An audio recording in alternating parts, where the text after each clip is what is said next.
Practicing golf at home gets you away from distractions of the golf course, and it gives you solitude to help develop your game. Plus, it's great to be able to work on your game when it's cold in the winter or if you live in a cold climate in general. You don't always have to drive to the golf course or the driving range to get better. A few times a week, you can sharpen your game from home. Here are some ideas for at-home practice. When it comes to putting and working on putting indoors, there's really only one skill that you can work on. As I mentioned in my putting video, there's 3 skills to putting: starting the ball on line, controlling your speed, and green reading. Now, inside, we can only work on starting the ball on line and the fundamentals that are associated with that. But fortunately, there are quite a few things that we can do to help us start the ball on line when we're working inside. Now, the first option that we can have here is a putting mat. As you can see, I have on the ground here. There's plenty that you can purchase on Amazon that are starting to come down in price. This is going to give us the ability to work on our alignment, our path, and controlling the club face, which we talk about as being extremely important. I've taken it a step further here and created a gate for myself. I've used 2 Sharp Focus Nutrition electrolyte packets here. And what the idea is, I put them about a foot in front of my ball on the line of the putt, just wider than a golf ball. And when I come in here and I practice, I'm going to be working on lining up my face to the line that's on the mat to make sure I'm having good alignment. I'm getting my face correct, getting a good setup position. Now, I do not have a mirror with me today, but to take a step further, you can have a mirror. There's a lot of those. Eye line golf has some great putting mirrors, and you can add that here to make sure you're getting your eye line and your vision correct. But what we have here today, I'm making sure I'm going to get lined up, I'm in a good setup position, and then I'm going to work on my stroke. Arcing it slightly just to the inside of this line on the way back, slightly to the inside of the line on the way through. And if I'm able to hit it through both of these electrolyte packets without hitting them, I know that I'm able to start the ball on line. Good, give it a go here. As you can see there, I was able to start the ball on line. I was able to make the putt. Really important and helpful tool here inside. Now, we have a few other options for you to try out with practicing your putting indoors. A drill I have here is a ruler drill, and the idea is to be able to work on solid contact when you're inside. You don't even need a golf ball. You just need about a 12-inch ruler. As you can see, I have here on the ground, just a 12-inch ruler. I'm putting it on the putting mat here to make sure I have it straight, but it doesn't have to be on the putting mat if you don't have one. But the idea here is we're going to hit some putts, and you want to be able to push the ruler forward and have it go straight. And that's really going to help you keep the putter low to the ground, which is a really good fundamental, and make sure that it goes straight. So you can see there, the tendency is going to be to pick the putter up and not be able to strike the ruler at all. So a good drill to work on that solid contact. Now, path. Path is extremely important, as I mentioned in our putting videos. It's not as important as controlling the face, is what we're working on there with the ruler, but path can help encourage having good face and control where the ball starts. And that's what I have here is a putting arc. This is very old school, but it's really one of the best drills, the best training aids that I've seen for putting. You can see here it's arced, and it's really backed by science and geometry to determine the proper path for your backstroke and your follow-through stroke to be able to keep that face parallel to the path. And you can hit putts with this. I actually like to just practice without hitting putts on it and just push my putter back and through across this. And it also helps with rhythm, as you can kind of hear the sound of it as I go here, back and through, back and through, back and through. Now, the best putter I ever played with on the European Tour and Challenge Tour, Stephen Tiley, a good friend of mine, he would do this every single night. He'd travel with this, and he would sit in his hotel room, and he said, I had to have at least 100 reps on this every single night, and he would sit there and close his eyes and do it and listen to the sound on the way back and the way through, making sure his tempo was the same, 2 to 1 on the way back and on the way through.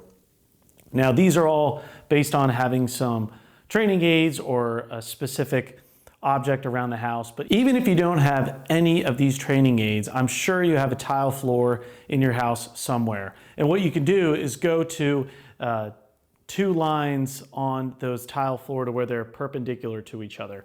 And what you can do is go up to those lines and line up your putter to where it's going to be parallel to one of the lines and perpendicular to the other. And you can then work on both your setup position to work your alignment and also your path, and just have that slight arc on the way in, on the way back, slight arc in on the way through. A great way to work on it if you don't have any of these objects or training aids. Practicing the fundamentals of starting the ball online inside is a great way to work on your putting. I've gotten to the point where I do all of my technique work that's associated with starting the ball online inside. That way, when I get onto the putting green, I can focus solely on being an athlete, working on my speed and working on reading the green. So I would highly encourage you to try the same and let us know if we can help out. Mirror work can be extremely helpful in your game to improve, even if you're not on the golf course. And it can help both your putting, your short game, and your full swing. And the areas that it can help with it are going to be getting into a great setup position and the fundamentals that go into that, working on the plane of your golf swing, as well as your pivot. And lastly, working on what you and your coach have agreed upon you would like to change in your golf swing and the positions that go into that. Looking into a mirror will give you great feedback to understand the different position that you feel you're in versus where you want to get moving forward when you get back out on the golf course. When we think about posture and good setup, how the mirror can help us with all three areas: putting, pitch shots or short game, as well as full swing. Let's start with putting and what's important to think about, what the mirror can help us give good feedback on. As I discussed in our putting fundamentals video, great putters, two things they do well that you can monitor in the mirror. Number one is having your arms hang loosely from your shoulders. Whichever setup is best for you based on the drills from that specific video, get into that setup. Let your arms hang directly from your shoulders and bring them together. You can see in the mirror whether you are doing that or not. The second fundamental we can think about is having the shaft of the putter and our forearms all in the same plane. As I set up here, then that is really important when we have the club more in the palms of our hands. And as you can see, if I drew a line up from the shaft of the putter through my forearms, they're all going to be in the same plane. So you can get in here and you can best to do it down the line with the mirror behind you. Make sure your arms are hanging below your shoulders. Make sure the shaft and forearms are in the same plane, and work on your stroke from there. Now moving on to the short game, when we think about the fundamentals for setting up for a really good pitch shot. Now there are some commonalities no matter the different options that we talked about in the short game, whether you're doing a hinge and hold or you're doing more of the release pattern. You still have some commonalities of the short game. We talked about getting into that good setup position where our feet are not too far apart. They're about a club width apart. Our forward foot, our lead foot is flared out slightly. We have our pressure on our lead foot. But really the main thing we can work on in the mirror is making sure our shoulders are as level as possible. If I turn here to the mirror, if I get where my trail shoulder is really tilted to the right, that's not the position we want to be in. So really almost want to feel like we're pushing our way down on our lead side before we grip the club to make sure our shoulders are as level as possible. So we've worked on our setup, getting that really good position where our shoulders are not too tilted toward our trail side.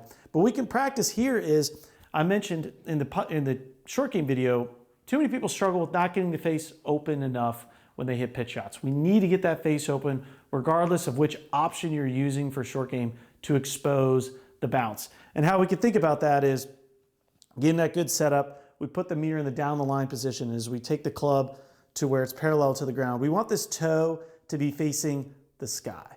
As you can see there, it's going to give you good feedback in the mirror, and we would ideally like that club to be right on plane or slightly outside of our hands. We really don't want the club to get too far to the inside with short game shots, regardless of which option you're using, the hinge and hold or the more release pattern. So really, mirror's great to work on that club face position and make sure that it's staying on plane at parallel to the ground. Now moving on to the full swing, it can be a bit of a challenge to swing indoors. We don't want to hit the ceiling or hit other furniture. So what we can do is we can just take a club and shorten it up. So we're going to grip all the way down to the metal here.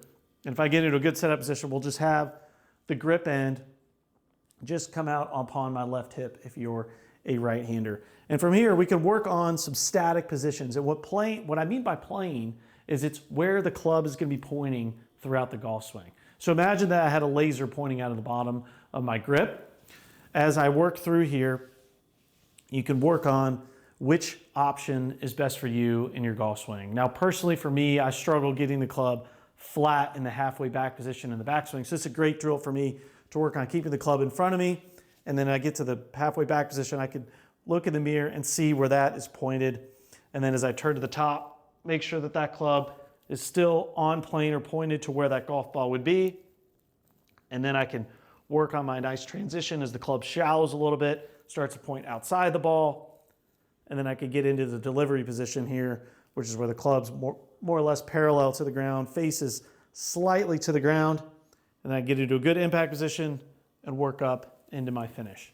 Now, regardless of which option you and your coach have decided is best for you, you can work on those positions in the golf swing. Maybe it's more club outside your hands going back, maybe it's more inside, more across the line, more shorter laid off, whatever it might be, you can work on those positions that y'all have established is best for you inside in the mirror as great feedback. The last part of your golf swing you could work on inside is the pivot. And you really don't even need a mirror for this. You can use it if you would like for some feedback, but really you just need some space. And we've gone over this drill in other videos, but the idea is we're gonna get to a really good, strong posture, pressure in the middle of our feet, and we're gonna put our hands on our shoulders. And we're just gonna work on the body moving correctly. And what that means is as we work our way back, we're gonna have this trail hip moving up and back. We're gonna have our shoulders start to turn behind us. We're gonna feel a stretch in our trail side.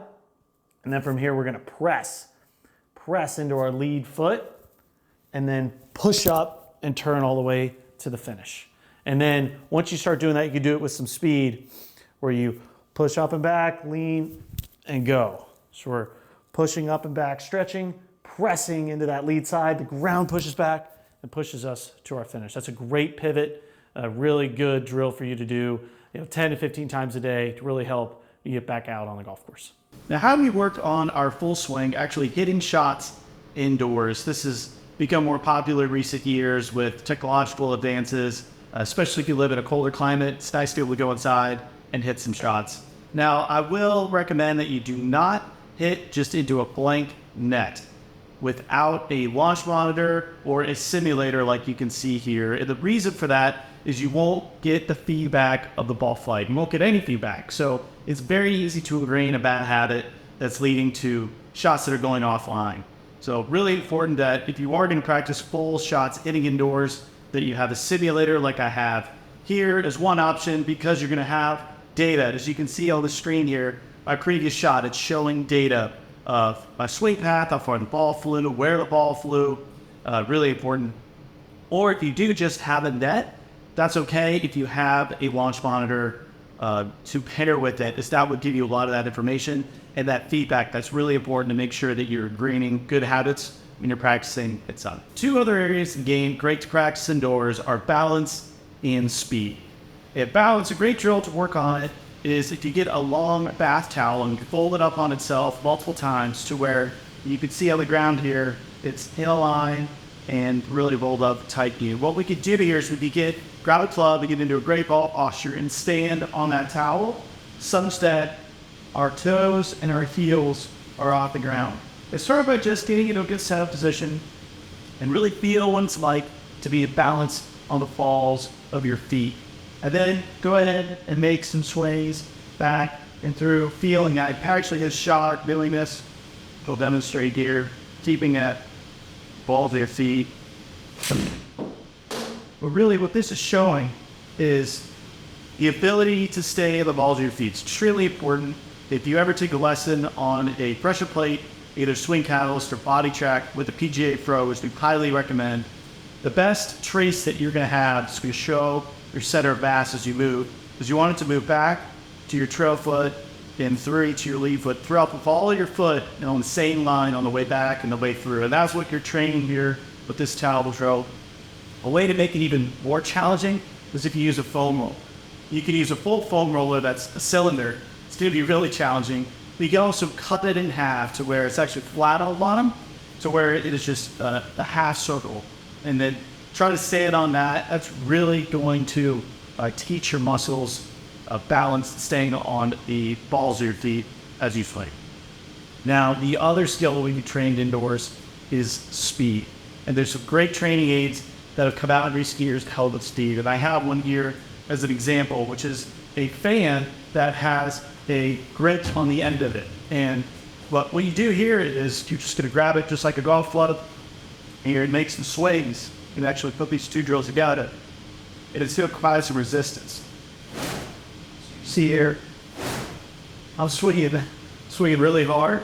And it's kind of similar to a baseball player. If they put a donut on their bat before they go play, it's going to make it more challenging for them to swing. So this is a great idea here that helps with the speed. Two other training aids that have come out more recently that are even better are the speed sticks, and then the stack system, even more recently this past year. That is what Bryson DeChambeau and Chris Como worked together to develop as he put on all that speed with that stack system. So both of those are also great options to look into to help work on your speed when you're inside.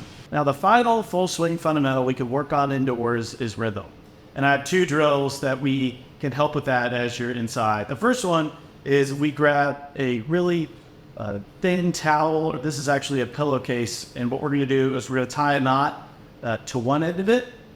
And on the other end, we're going to be able to grip it. And this is great for rhythm. It's also helpful just for our grip, as we're going to want to take this towel or this pillowcase and just grip it. And it's going to provide some similar pressure with each of our hands. We don't want to be squeezing the club, but just a little bit of squeeze in each hand is equal opposite directions is going to help stabilize the club face and also load our shoulders as we swing here and get into a really good posture. But once we're in that posture, the idea is kind of swinging that knot forwards and back, and then as we take a backswing, we want to let that knot hit our back before we move towards our follow through. So swing it back, hit the back through, and then finish it with it hitting our back as well. The idea there is typically we struggle getting quick in transition. So we want to wait, let that knot hit our back, give us some time in transition, and then be able to release the energy down at and past the ball. So a great way to work on your rhythm inside. We can also work on our rhythm or tempo with a golf club. And there's a really nice app that you could download online. It's called Tour Tempo, which I have here. And the idea is there's 5 different tempos that all players are going to fit neatly into. And you're going to need to experiment with these to see what's best for you. We think about players on tour, some have a really quick tempo, others have a little bit slower tempo. Think like a Nate Price would be fast, Fred Couples would be much slower. But the idea here is I play these different tones. The first tone is going to be when you start your backswing. The second tone is going to be top of backswing, and the third will be at impact. So I highly recommend you try all 5 to see what works best for you. It will be pretty easy. You will know right away whether, well, that's too fast for me, or that's too slow for me. And once you get to the one that feels somewhat correct, that's going to be the best tempo for you. And for me, for example, it's the 21-7 is the best tempo. And I'm going to go ahead and hit a shot like that. You just throw it down and listening as you're getting into the shot. When I hear that first tempo is backswing, then top of backswing and impact. Watch the pros compete on TV. Listen to conversations the pros have with their caddies to learn how they approach different shots. Watch them go through their pre-shot routine and visualize shots before hitting them. You will learn a lot. Pay attention to how they handle pressure. Pick out things the pros do and try them out as an option during your next practice session or round. If it works on tour, it might also work for you. And finally, use your time at home to become more flexible and improve your fitness. Watch our videos by Chrissy White, and please let us know if we can help.